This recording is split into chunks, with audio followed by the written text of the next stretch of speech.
โอ้ลาลาลา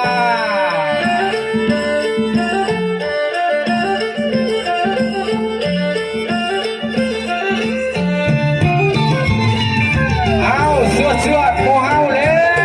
วเฮ้เฮ้เฮ้เฮ้เฮ้สำหรับชุดที่แสดงเสร็จนะครับขออนุญาตถ่ายรูปร่วมกับนายกทางด้านทิศตะวันตกของเวทีผู้แสดงที่จบไปแล้วทั้ง2 ชุดนะครับขอเรียนเชิญถ่ายรูปทางด้านตะวันตกนะครับคนอีสานน้ำใจยึดมั่นประเพณีน้ำใจนี้เอื้อเฟื้อเจือจุนเป็นตาอ่อนช้อนตามกันสลับเข้าวัดทำบุญก็เพื่อและเพื่อคุณใจทำบุญคือสุขใจน้อย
วันคำเบาละอ่อนสอนน้ำใจ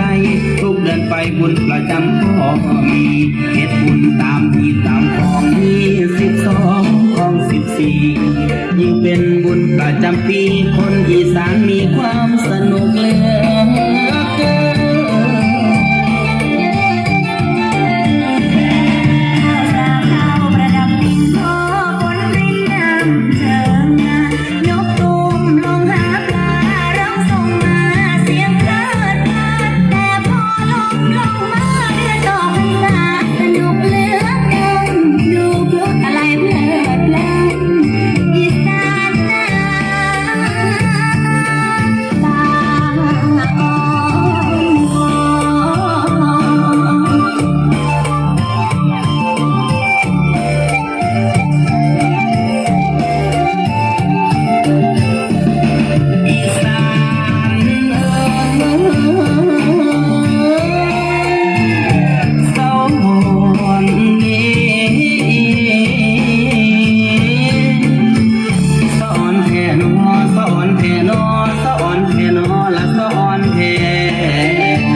วันคำเบาละอ่อนสอนน้ำใจทุกเดือนไปบุญประจำก็มีเหตุบุญตามที่ตามของ22ของ14ยิ่งเป็นบุญประจำปีคนอีสานมีความสนุกเหลือ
อดซ่อนเด้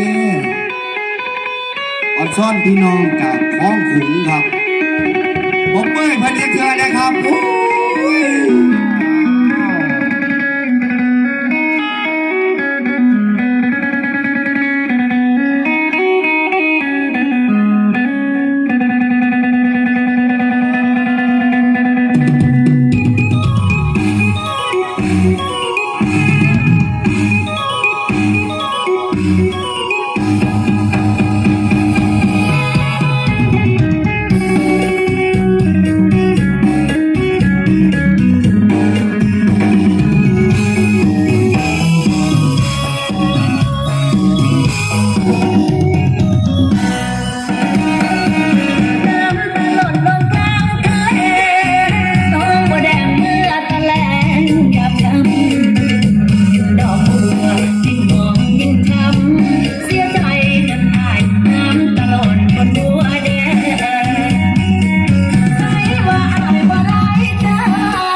สุดๆเลยเพื่อนแน่ครับ โอ้ขอบคุณมากขอบคุณหลายๆขอเชิญถ่ายรูปก่อนนายกด้านโน้นนะครับขวาหันไปเลยครับ พี่น้องจากบ้านง่าย และกลุ่ม